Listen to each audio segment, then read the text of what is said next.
감사합니다.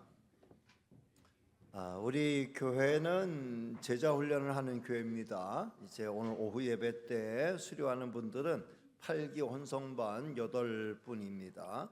이분들은 이완 목사님과 함께 1년 동안 제자 훈련 받았고, 작년에는 저와 함께 1년 동안 사역 훈련을 받았습니다. 그리고 지난 주말에는 1박 2일 일정으로 14기 여성반과 함께 MT를 다녀왔습니다. 그동안에는 제가 제자 훈련과 사역 훈련을 모두 감당했습니다.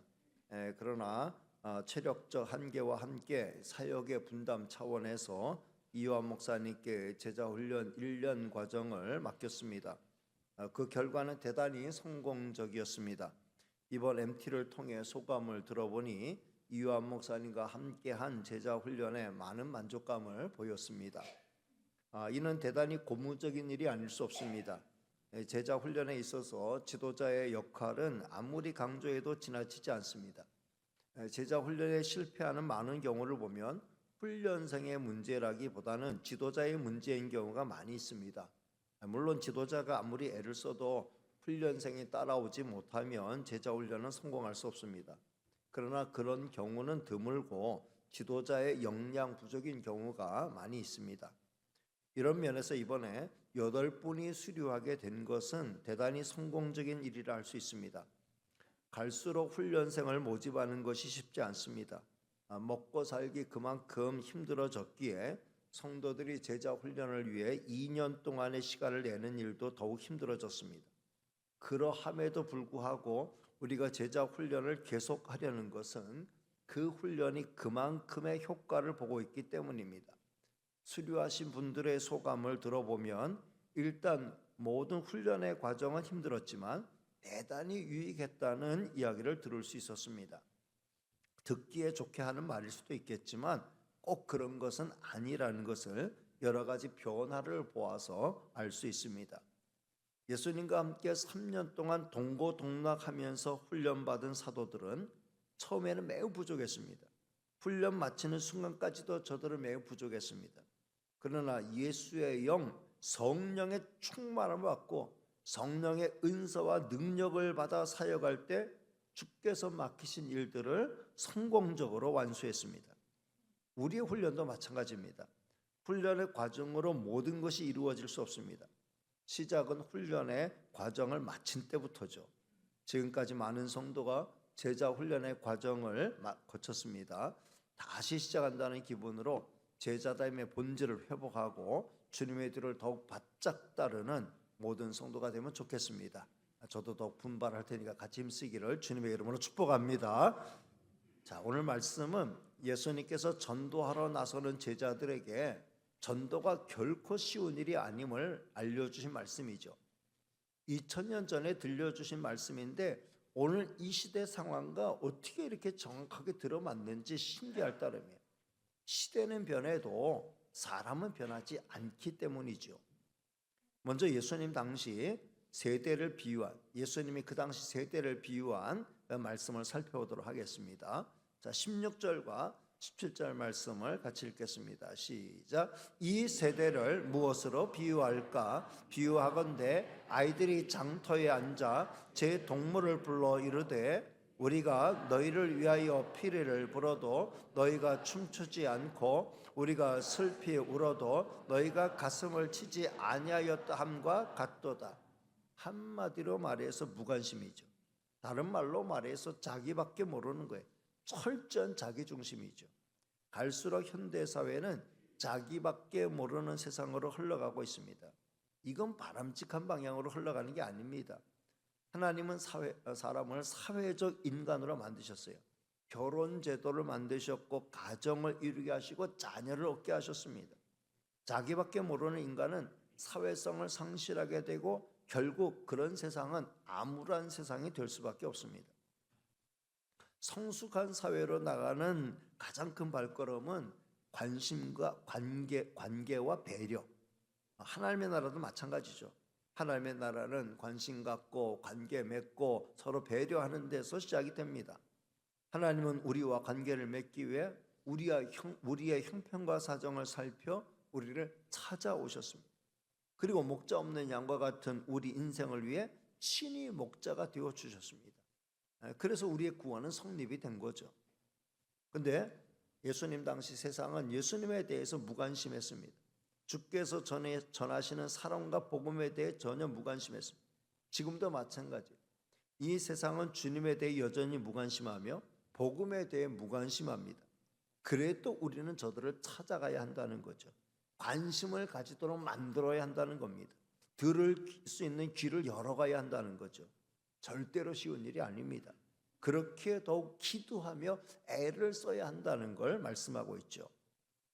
성도 여러분, 세상이 주님에 대해, 주님의 말씀에 대해, 복음에 대해 무관심하다고 해서 교회마저 저들에 대해서 무관심하면 안 된다는 거예요. 교회는 세상의 소리를 들어야 합니다. 교회는 세상에 대해서 관심을 가져야 돼요. 교회는 목자 없는 양들이 부르짖는 안타까움의 소리를 들어야 합니다. 사람이 들을 수 있는 소리는 극히 제한되어 있다고 합니다. 일반적으로 사람이 들을 수 있는 소리는 20Hz에서 2만 Hz 사이의 소리라고 합니다. 그 중에 3500Hz의 소리를 가장 잘 듣는다고 합니다. 비상벨이 울리는 소리나 소방차나 응급차의 그 사이렌 소리가 한 3500Hz 정도 된다고 합니다. 사람이 들을 수 없는 2만 Hz 이상의 소리를 초음파라고 하는데, 사람은 그 초음파를 들을 수 없는데 동물들 가운데는 이 초음파를 들을 수 있는 동물들이 있다고 해요. 개는 사람보다 훨씬 청각이 뛰어나서 5만 헤르츠의 소리를 듣는다고 하고, 고양이는 그보다 또 뛰어나서 6만 헤르츠의 소리를 듣는다고 합니다. 박쥐 같은 경우는 그 배인 12만 헤르츠의 소리를 듣는다고 합니다. 반대로 사람이 들을 수 없는 20Hz 이하의 소리를 초저음파라고 하는데, 뱀이나 개구리 같은 그런 짐승들은 그 소리를 또 듣는다고 합니다. 우리는 조금 더 귀를 기울여야 돼요. 우리가 듣지 못하는 소리에 귀를 기울여야 돼요. 짐승들이 하는 소리를, 짐승들이 듣는 소리를 들어야 된다는 게 아니라 이 시대의 영적인 한숨과 영적인 탄식 소리를 들을 수 있어야 됩니다. 그리고 저들을 찾아가야 되고 저들에게 관심을 가져야 한다라는 거죠. 무관심만큼 무서운 건 배타성이에요. 반대를 위한 반대를 세워가는 거죠. 예수님 당시 사람들이 세례 요한과 예수님에 대해 가졌던 배타적 경향이 있었습니다. 오늘 18절과 19절 말씀이 그걸 말씀하고 있죠. 자, 18절 19절 같이 읽겠습니다. 시작. 요한이 와서 먹지도 않고 마시지도 아니하며 그들이 말하기를 귀신이 들렸다 하더니, 인자는 와서 먹고 마시며 말하기를 보라, 먹기를 탐하고 포도주를 즐기는 사람이요 세리와 죄인의 친구로다 하니 지혜는 그 행할 일로 인하여 옳다함을 얻느니라. 아멘. 사람들이 다 예수님 싫어하고 세례요한 싫어했는데, 나름대로 이유를 가지고 싫어했는데 그 이유가 뭡니까? 반대를 위한 반대예요.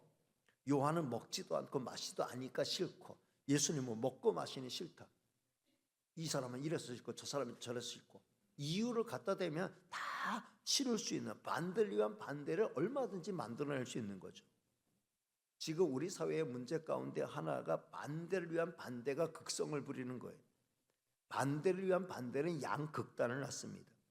양극단은 중간지대를 없게 합니다. 자꾸 편을 먹게 만들고 색깔을 드러내라고 하죠. 그러나 이 세상에는 그야말로 다양한 색이 존재합니다.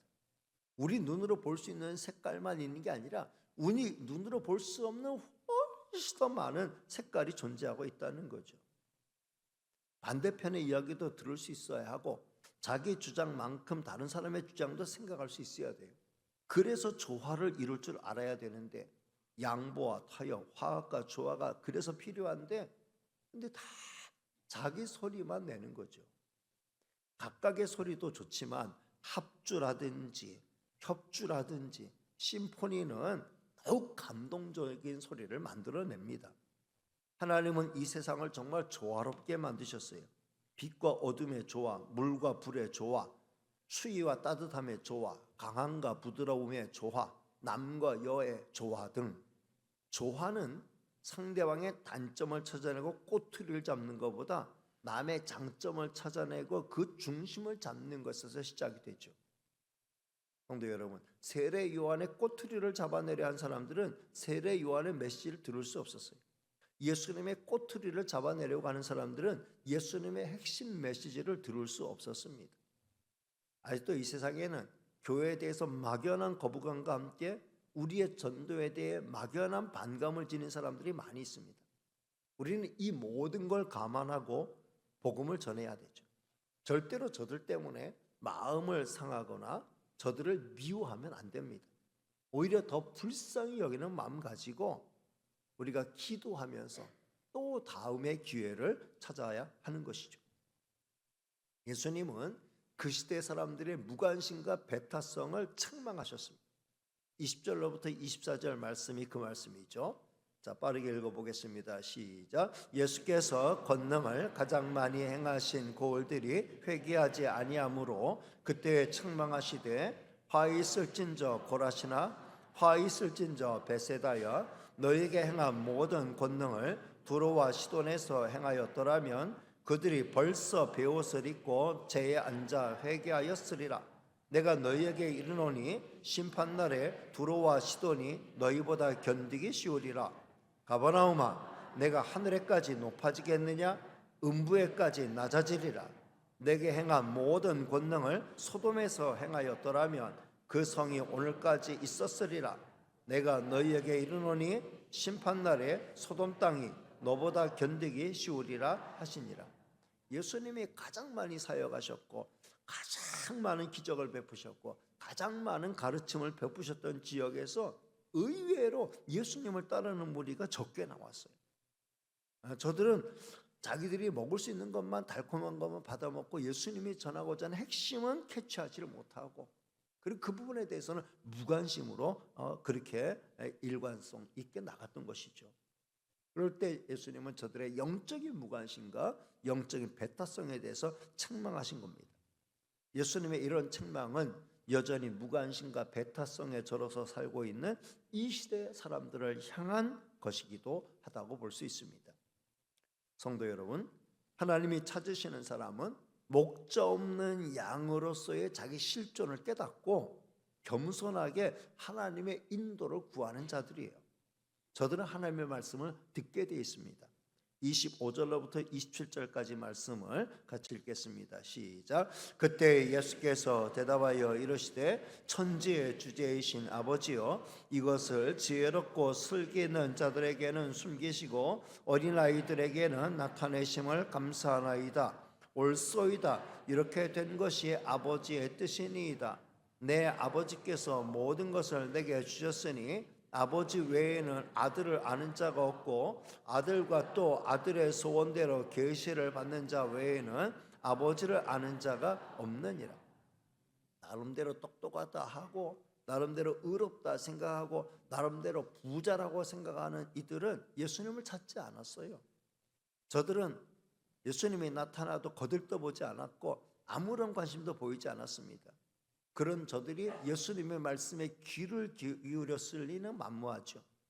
스스로 부족함을 깨닫고 나는 의지할 목자가 없다. 내 영혼은 가난하다. 내 인생은 가난하다. 누군가의 도움이 절실히 필요하다. 내가 선한 목자를 만나면 얼마나 좋을까. 이런 사모하는 마음을 갖고 자신을 낮추는 어린아이와 같은 자들이 예수님을 영접하게 되고 그 말씀을 듣게 되었다는 거죠. 그 가운데 저와 여러분도 포함되어 있는 줄로 믿습니다. 성도 여러분, 이 세상에 참된 목자로 오신 예수님은 목자 없는 양들을 향해 이렇게 친절하게 부르셨어요. 마지막 28절로부터 30절까지 말씀을 같이 읽겠습니다. 시작. 수고하고 무거운 짐진 자들아 다 내게로 오라. 내가 너희를 쉬게 하리라. 나는 마음이 온유하고 겸손하니 나의 멍에를 메고 내게 배우라. 그리하면 너희 마음이 쉼을 얻으리니 이는 내 멍에는 쉽고 내 짐은 가벼움이라 하시니라. 아멘. 세상에 이렇게 친절한 초대의 말씀이 어디 있습니까? 세상에 이렇게 간절한 초대의 말씀이 어디 있습니까? 세상에 이렇게 감동적인 초대의 말씀이 어디 있습니까? 우리는 주님의 이 초대의 말씀에 거절할 명분이 전혀 없어요. 무조건 아멘 하면서 받아들여야 합니다. 저는 이 초대에 아멘 하며 응했습니다. 저는 주님의 약속대로 주 안에서 참된 평안과 쉼을 누리고 있습니다. 저는 주님이 주신 사명의 멍에를 지금 메고 있어요. 내 멍에를 메고 나를 따르라 했으니 주님이 주신 멍에를 메고 주님을 따르고 있습니다. 근데 그 사명은 짐이 아니라 거룩한 부담이며 다른 쪽으로 말하면 은혜입니다. 사명의 짐을 짊어지고 내게 주신 사명을 위해서 남은 생을 살아가지만 이것도 하나님의 은혜다. 30년 동안 제가 사역하면서 천하성국의 30년 사회도 고백했습니다만 이 모든 여정은 하나님의 은혜입니다 라는 고백을 할 수밖에 없다라는 거죠. 하나님의 은혜에 힘입어서 사명 감당하고 하나님의 은혜에 힘입어서 하루하루 살아가니 내 영혼의 평안함과 내 영혼의 쉼이 있다라는 거죠. 피곤한 인생이 선한 목자를 만나면 이런 쉼을 얻게 되고 이런 은혜와 평강을 맛보게 되는 줄로 믿습니다. 예수님 안에서 이 은혜와 평강을 누려야 되는 성도들이에요. 이 은혜와 평강을 풍성히 누리는 성도가 되시기를 바랍니다. 그리고 이 은혜와 평강을 모르는 목자 없는 양들에게 우리가 관심을 가져야 되고 저들의 영혼을 위해서 기도하면서 불쌍히 여기고 저들을 주님 앞으로 어떻게든 인도해 내려고 우리의 노력을 기울여야 할 줄로 믿습니다. 저는 오늘 말씀을 통해서 다음 세 가지를 마음에 담아가기를 원합니다. 첫째는 지금 시대도 예수님 시대와 비교해서 달라진 것이 하나도 없다는 거죠. 달라진 게 있다고 하면 더 심해졌다는 거예요.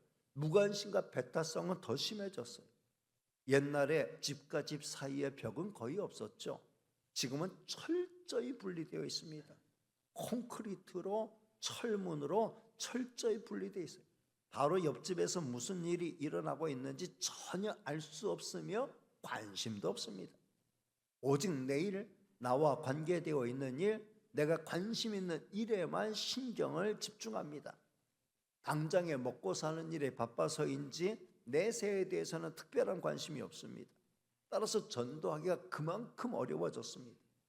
당장에 재미있고 흥미로운 일에만 관심이 많이 가기 때문에 진지한 영적인 대화를 나눌 수가 없습니다. 그러나 조금만 더 우리가 관심을 기울이면 이 시대의 울음소리를 들을 수 있습니다. 이 시대 사람들의 고민 소리를 들을 수 있습니다. 홀로 갇혀있는 곳에서 흐느끼는 소리를 들을 수 있어요. 홀로 있는 자리에서 괴로워하는 그 괴로움의 고통 소리를 들을 수 있습니다. 교회는 바로 이런 소리를 들을 수 있어야 하고 이런 소리에 귀를 기울여야 합니다. 그리고 저들에게 참된 목자이신 예수님을 소개해야 됩니다.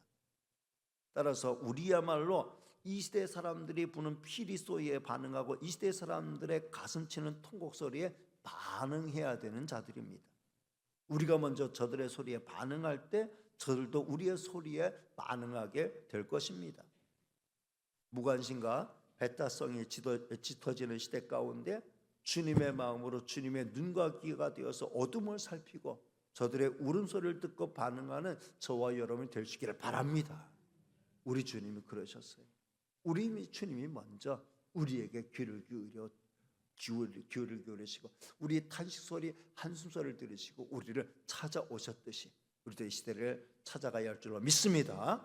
두 번째, 하나님은 어린아이와 같이 자기를 낮추는 자를 찾으십니다. 지난 시간에 살펴본 가난한 자들이 바로 그런 자들이죠. 우리는 우리가 사는 세상도 제대로 알지 못하며 사는 철부지와도 같죠. 우리가 보고 듣고 느끼는 것은 매우 불완전하며 매우 제한적입니다. 게다가 우리는 기껏해야 100년 정도의 인생을 살다 가는 거죠. 하루 살다 죽는 하루살이가 1년을 이해할 수 없듯이 우리는 100년 미만의 인생을 살면서 영원을 이해하지를 못해요. 우리는 목자를 잃은 양과 같습니다. 따라서 우리는 이걸 일찍이 깨닫고 나는 목자 없는 양과 같은 인생이구나, 좋은 목자를 만나야 된다라는 그 의식을 찾아야 됩니다. 우리를 찾는 목자의 음성을 잘 분별하고 그 목자의 음성을 따라야 하죠. 이걸 깨닫지 못하면 자기가 자기 인생의 목자가 되려고 해요. 결국은 헤맬 수밖에 없어요. 내가 얼마나 부족한 인생인가를 일찌감치 깨닫는 사람이 정말 지혜로운 사람이죠. 인류의 대스승이라 할 수 있는 소크라테스가 너 자신을 알라라고 하는 명제는 지금도 대단히 중요한 명제라 할 수 있어요. 내 실상, 내 인생의 실상을 바로 깨닫는 사람, 내가 얼마나 부족하고 어린아이와 같고 목자 없는 양과 같다는 걸 깨닫는 사람은 낮추게 되고 음성을 듣게 되는, 목자의 음성을 듣게 되는 거예요. 저와 여러분은 이 목자의 음성을 듣고 주님의 음성에 귀를 기운 1인 자들인 줄로 믿습니다. 주님이 우리를 불러주시는 그 문을 통과하기 위해서 우리의 허리를 낮추고 고개를 숙이고 주님 앞에 엎드리면서 주님을 따른 자들인 줄로 믿습니다. 이렇게 자기를 낮추고 주님의 음성에 귀를 기울이고 주님을 찾는 자가 구원의 은혜를 받는 거예요. 이 은혜는 이 은혜의 문은 지금도 이런 차원에서 열려 있는 줄로 믿습니다. 이 길을 자꾸 모르는 사람들에게 알려주고 소개해야 되는 거죠. 셋째, 이것저것 따지지 않고 주의 품에 안기는 자는 복이 있습니다. 따라합니다. 이것저것 따지지 않고 주님의 품에 안기는 자가 복이 있습니다. 무슨 이유를 대든 어떤 이유를 대든 일단 주의 품에 안기는 사람은 복이 있는 거예요. 수고하고 무거운 짐진 인생은 주의 품에 안길 때에 그 수고하고 무거운 짐에서 벗어나게 되는 줄로 믿습니다. 참된 안식과 쉼은 오직 주 안에서 얻게 되는 줄로 믿습니다. 물론 세상 가운데 다 내려놨어. 난 여기서 내 인생에 대해서 다 내려놨기 때문에 난 여기서 만족해. 난 이걸로 충분해. 만족해 하면서 자족의 인생을 사는 그런 사람들도 있을 수 있어요. 그러나 진정한 의미의 영원한 안식은 오직 주님의 품에서만 얻게 되는 줄로 믿습니다. 왜냐하면 우리 주님만이 우리를 영원한 천국으로 인도하시는 유일한 구원자가 되시기 때문에 그래요. 이 땅에서 일시적인 평안과 안정은 우리가 얼마든지 모든 걸 내려놓고 마음의 고요를 힘쓰면 얼마든지 얻을 수 있죠. 그렇지만 그 고요함과 평안이 죽음 이후에 영원한 천국에까지 이어지지 못한다면은 그 평안은 순식간에 깨지고 마는 거예요. 오직 주님만이 우리를 영원한 안식처인 천국으로 인도하시기 때문에 우리 주님 안에서 우리는 진정한 안식을 얻게 되는 줄로 믿습니다. 우리 주님이 우리를 위해서 예비해 놓으신 것은 이 세상의 그 어떤 화려함과 영광스러움으로도 묘사할 수 없는 거죠. 그런데 그 영광스럽고 그 화려한 것이 우주의 어디 처소에 어디쯤에 있는 거냐? 물리적인 장소로 찾으려고 하면은 찾을 수가 없어요. 우리의 어떤 이 헤아림으로는, 우리의 이 관측으로는 찾을 수가 없어요. 우리가 어디에서 영원히 거할 것이냐라고 하는 것에 대한 유일한 힌트가 있다고 하면은 예수님이 주신 말씀 가운데 나 있는 곳에 너희도 있게 하리라. 바로 주님 계신 그곳에 우리가 같이 있게 되는 곳인 줄로 믿습니다. 주님이 계신 그곳이 가장 영화롭고 가장 복된 곳인 줄로 믿습니다. 나는 그곳이 정확히 물리적으로 우주의 어떤 공간인지 모르지만 우리 주님이 계신 그곳에, 지금 주님이 머물러 계신 그곳에 우리가 같이 거하게 될 것을 말씀해 주셨습니다. 그 희망을 가지고 그 미래를 바라보고 달려가는 거죠. 그뿐만 아니라 이 험한 세상을 아직도 우리는 살아가야 되잖아요. 남은 생을 살아가야 되는데 정말 주님이 내 인생의 목자가 되실 때 우리의 남은 인생을 주의 품에서 참된 평안과 안식을 맛보며 살 수 있어요. 우리 염려를 다 주님께 맡기고 주님을 의지하면 우리 주님이 내 영혼을, 내 인생을 푸른 초장 쉴 만한 물가로 인도해 주셔요. 평안한 안식처로 인도해 주십니다. 일찍이 이런 은혜를 맛보고 노래한 사람이 있어요. 바로 다윗이죠. 지난 3일 기도회 때 시편 131편 1절로부터 3절 짧은 시편이지만 이 말씀을 우리가 살펴봤는데 그 중에 2절 말씀, 2절 말씀이 참 아주 귀한 말씀이에요. 같이 읽어볼까요? 시작. 실로 내가 내 영혼으로 고요하고 평안하게 하기를 젖된 아이가 그의 어머니 품에 있음 같게 하였나니 내 영혼이 젖된 아이 같도다. 아멘. 다윗은 용사였어요. 다윗은 장군이었습니다. 그리고 이스라엘의 대왕이 됐어요. 남자다운 사람이에요. 박력 있는 사람이에요. 능력 있는 사람이에요. 승리의 면류관을, 만약에 북한에서 이 다윗이 살았다고 하면 양쪽 가슴에 훈장들 달고도 부족해서 등에도 달고 막 그냥 온몸에 다 달아야 될 만큼 그 무거운 훈장을 받는다고 하면은 몸에다 다 부착할 수 없을 정도로 많은 공을 세우고 많은 승리를 경험한 정말 능력이 탁월한 그런 훌륭한 왕이에요. 근데 그런 다윗 왕이 하나님 앞에서만 서면은 나는 어린 양입니다. 하나님이 내 인생의 목자가 되어주세요. 하나님의 인도만 따르겠습니다. 하나님의 보호 속에서 저는 안전합니다. 오직 하나님의 보호만이 필요합니다. 하나님의 품을 파고들었어요. 하나님이 이런 다윗을 목동 때부터 눈여겨보시고 하나님이 그에게 사랑을 쏟아부으시고 은혜를 베푸시고 그를 이스라엘 전체를 다스리는 목자로 세워주신 거죠. 뿐만 아니라 그는 하나님 앞에 설 때면 어린아기가 됐어요. 오늘 이 시편 131편 2절은 하나님 앞에서 내 영혼은 아기와 같습니다. 젖된 아이와 같습니다. 여러분, 젖된 아이가 능력이 있어요? 젖된 아이가 무슨 대단한 무슨 능력이 있습니까? 방어 능력이 있습니까? 아니면 젖된 아이가 무슨 대단한 소망이 있고 꿈이 있고 비전이 있습니까? 젖된 아이는 뭐예요? 엄마 품이 우주예요. 엄마 품이 전부예요. 엄마 품이면 다 되는 거예요. 세상에 온갖 난리가 일어나도, 온갖 변화무쌍한 일들이 일어나도 내가 엄마 품에 안겨 엄마 젖을 충분히 빨고 난 다음에 엄마 품에 안겨 있으면 그걸로 온 우주를 얻은 거고 그걸로 온 세상을 얻은 거예요. 더 이상의 염려, 근심, 걱정, 미래, 환경, 상황 이런 것들 다 의미 없어요. 엄마 품에 안겨 있는 아기는 엄마 품이 최고예요. 다윗은 하나님 앞에 내가 이와 같습니다. 나는 어머니 품에 있는 아기와 같습니다. 실로 내가 내 영혼으로 고요하고 평온하게 하기를 젖된 아이가 그의 어머니 품에 있은 것 같게 하였습니다. 내 영혼이 젖된 아이와 같습니다. 나는 하나님의 품에서 오직 하나님 안에서 그 품 하나만으로 만족합니다. 그 품 하나로 충분합니다. 그 품이 최고입니다. 더 이상의 바람이 없습니다.